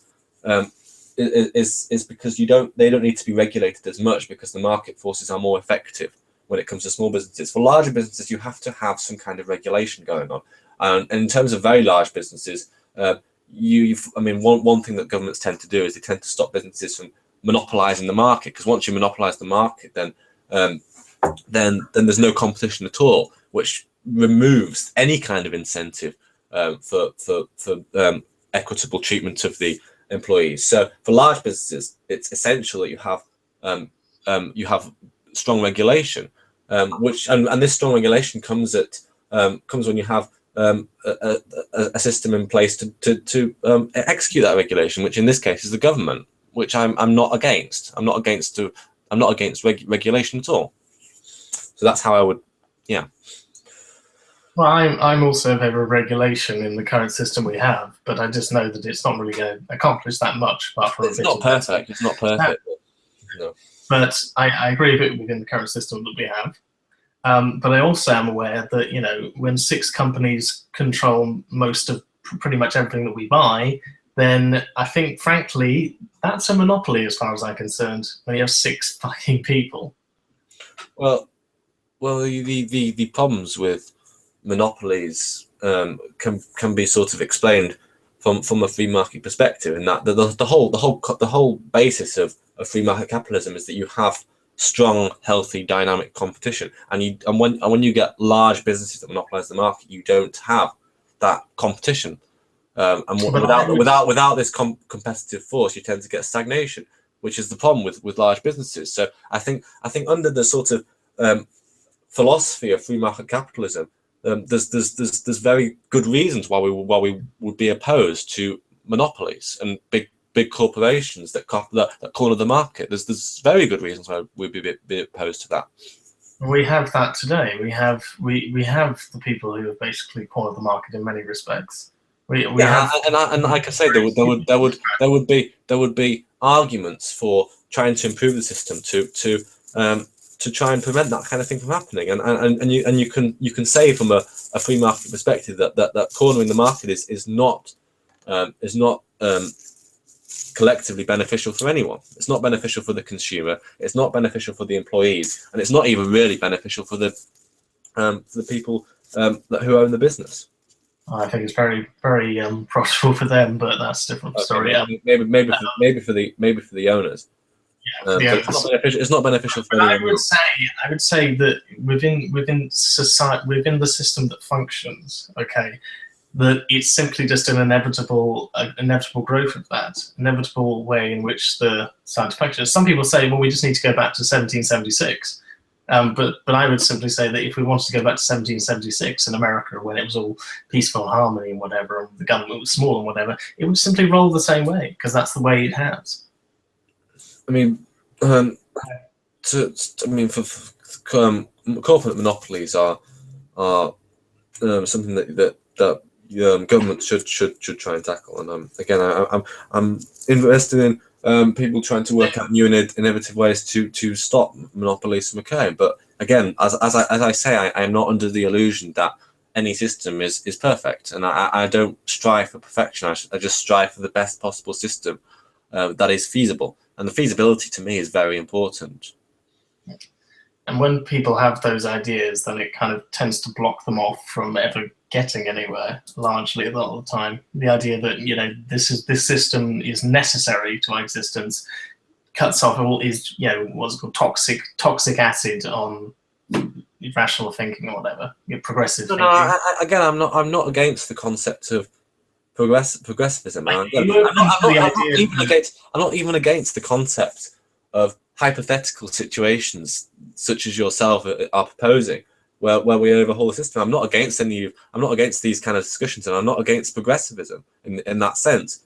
What I'm against is rash decisions and imposing untested, untried, unverified, and systems that we don't have any guarantee will work, much less work as well as the current system already does. Well, I mean, there's plenty of theory for you to read up on if you want me to. I'll send you a few links if you want me to. I'll do that after this. In the last debate, the examples that you tended to give tended to be small scale societies, and as I said, it's rather harder to run a society of in the UK's case something like 60 million people. It's rather harder to run a society of 60 million than a few thousand. But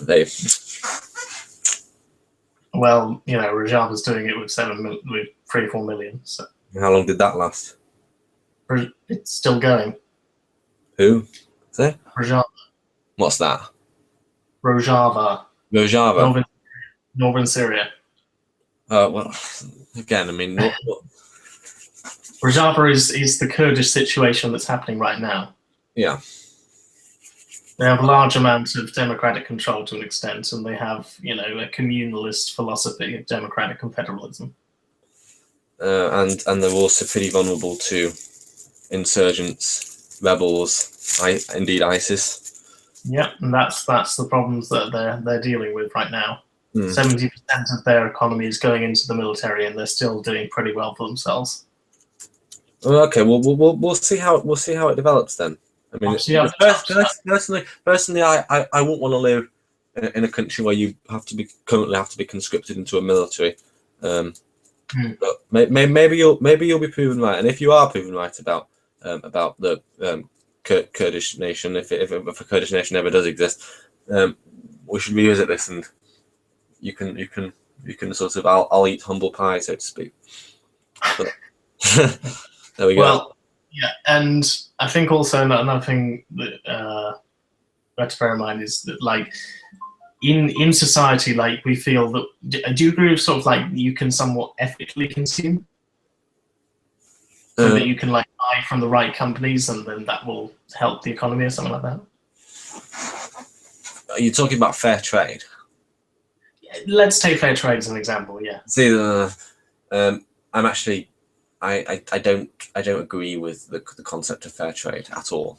So, there's this personally, because I don't really want to start a whole different argument. But I think fair trade is a bit of a con, really. It's not. I don't think fair trade is all that ethical.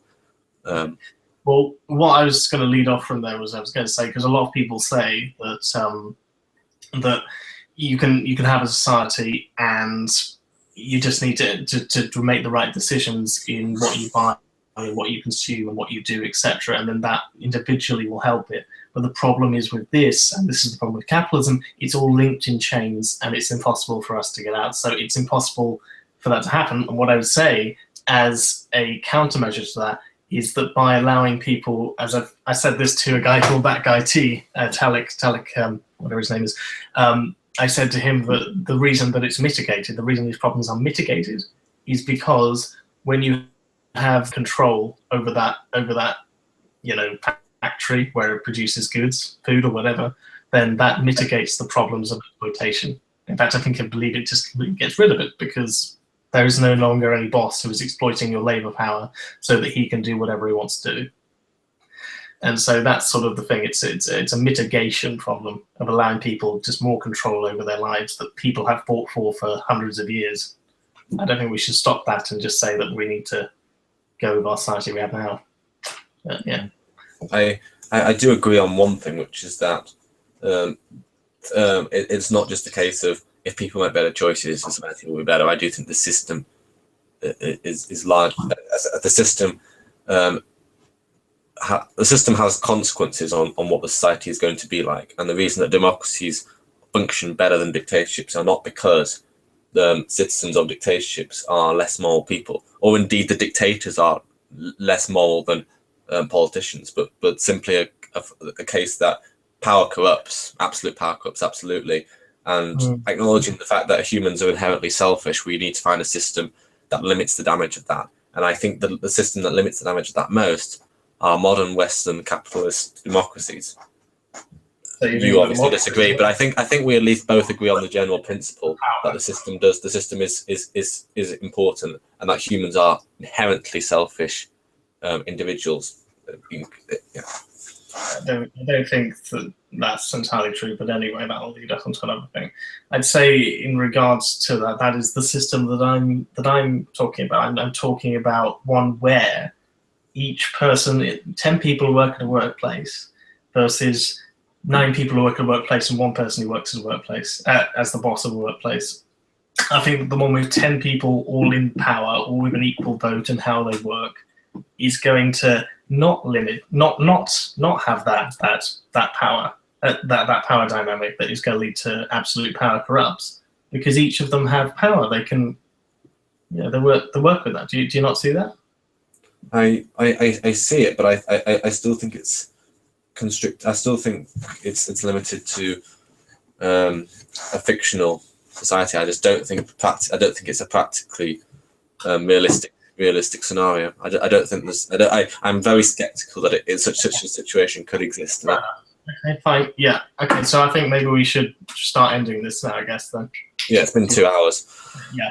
Right. So maybe like if I have something that I want you to do, and then you have something maybe I'll do. So I would say I'm always happy to do these. I find these quite enjoyable. So sure. if you ever want to do another one, then just feel free to contact me about it. That's fine. Sure.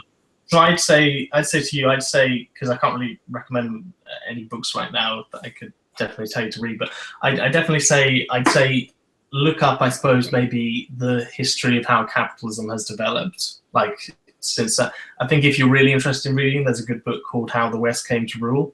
That's a good one to read, but I haven't read it myself, wouldn't be able to recommend it. And also, I don't know how many people on the radical left on YouTube you're subscribed to. Are you subscribed to many of them? Well, I'm subscribed to a lot of people. I think I am subscribed to. I'm certainly subscribed to several people I don't agree with, but okay, yeah. Well, I'll send you a link of popular YouTubers that do this kind of thing, and maybe you can even criticize or do whatever you want with those, and I'll do that for you. Okay. Okay, that's fine. It's been an enjoyable chat anyway. Yeah. I'll stop the live stream now. Anyway, I'll just stop it.